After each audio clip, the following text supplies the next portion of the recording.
Oke, bismillahirrahmanirrahim. Assalamualaikum warahmatullahi wabarakatuh. Ya, teman-teman semuanya. Alhamdulillahirabbil alamin wa bihi nasta'in wa umur dunya waddin. Wassalatu wassalamu ala asrafil anbiya'i wal mursalin sayyidina Muhammadin wa ala alihi kelihatan. Oke, yang terhormat Abi Hani bin Ida selaku pengasuh pondok pesantren Super Kamal Ibu Hanifida. Yang saya hormati orang tua saya di rumah, ayah saya dan ibu saya, semoga sehat selalu, diberikan umur yang panjang dan juga barokah, diberikan rezeki yang halal dan juga melimpah. Amin amin rabbal alamin. Kemudian tak lupa teman-teman saya semuanya, semoga selalu bahagia, dilancarkan dalam hafal Al-Qur'an dan dilancarkan dalam mencari ilmu seperti itu. Nah, teman-teman, di sini saya akan melanjutkan presentasi saya, yaitu mengenai tujuan dan juga fungsi negara. Ini nih, kali ini mengenai tujuan dan juga fungsi negara. Nah, jadi teman-teman semuanya, tujuan sebuah negara ini didirikan pasti karena tujuan. Nah, di sini saya akan menjabarkan mengenai tujuan-tujuan negara tersebut. Nah, menurut Roger F. Saltau, tujuan negara ini adalah memungkinkan rakyatnya ini untuk berkembang dengan daya cipta, ditambah dengan daya cipta. Kalau yang kedua, menurut Horowitz, ini adalah keadaan di mana rakyat ini bisa mencapai keinginannya.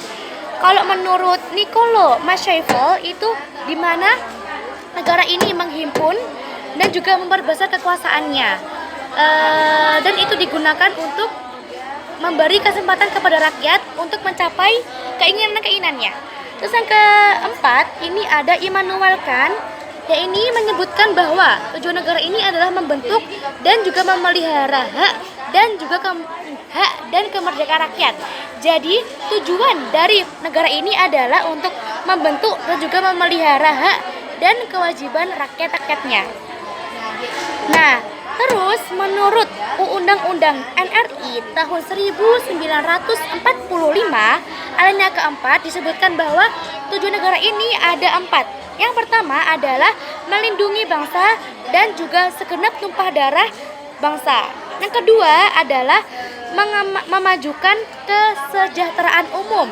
Yang ketiga ini adalah mencerdaskan kehidupan bangsa-bangsanya.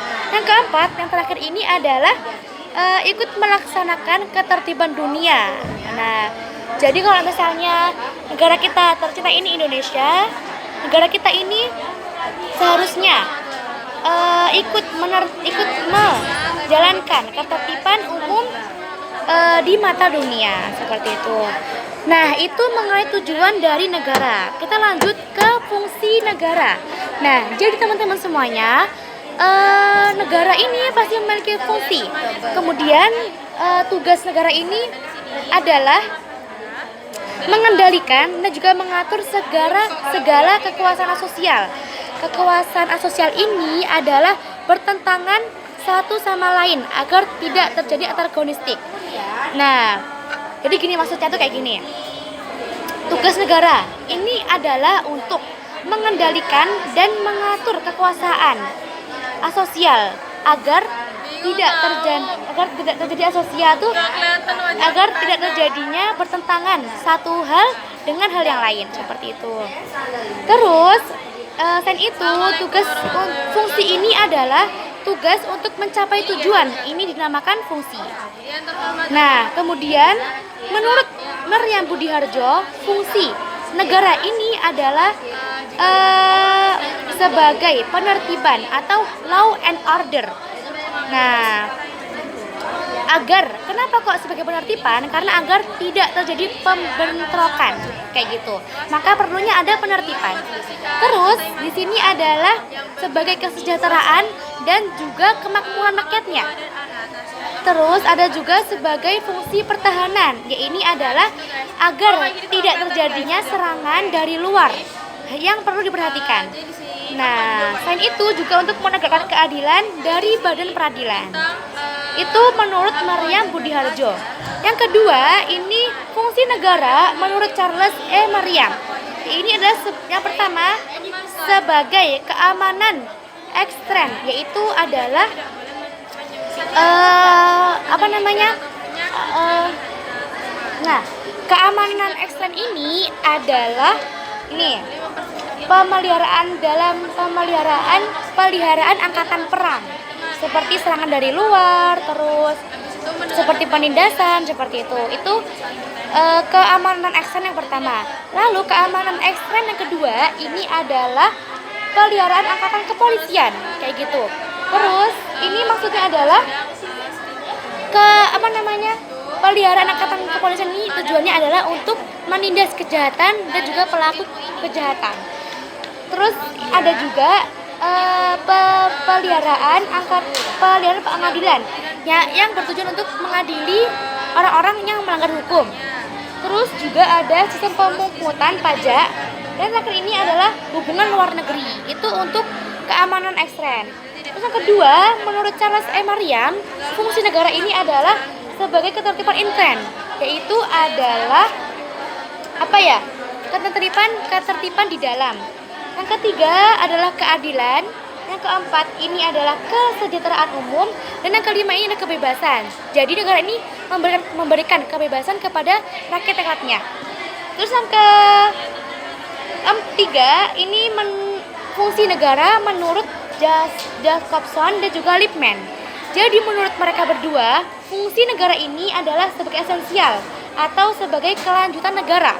Yang kedua adalah sebagai jasa, yang dimana apabila tidak ada sesuatu tersebut tidak bisa dijadikan atau terjadi. Contohnya kayak gini ya, pemeliharaan fakir miskin.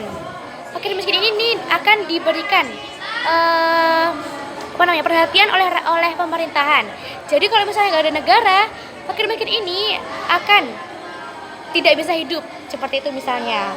Terus ada juga sebagai perniagaan, ini adalah seperti jaminan sosial dan juga tidak pengangguran. Nah, itu menurut Jacobson dan juga Lippmann.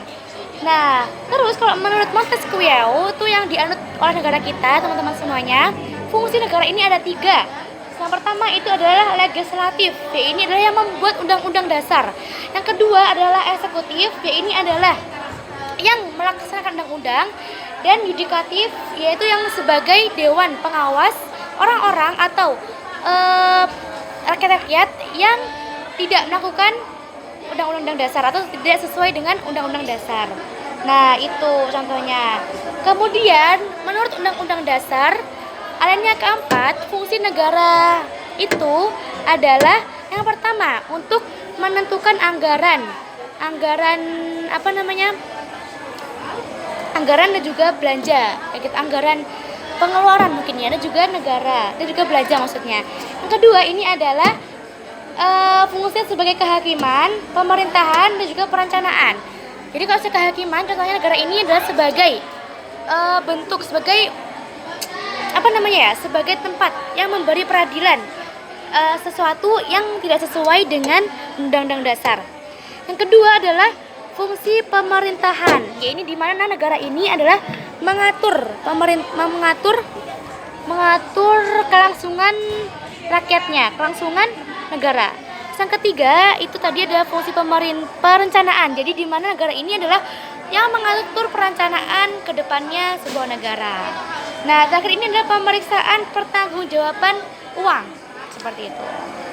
Nah, jadi teman-teman, demikian presentasi saya mengenai fungsi dan juga tujuan negara. Semoga dengan mengetahui tujuan dan juga fungsi negara, kita ini semakin memahami betapa negara kita ini sangat berharga bagi kita, sangat penting bagi kita.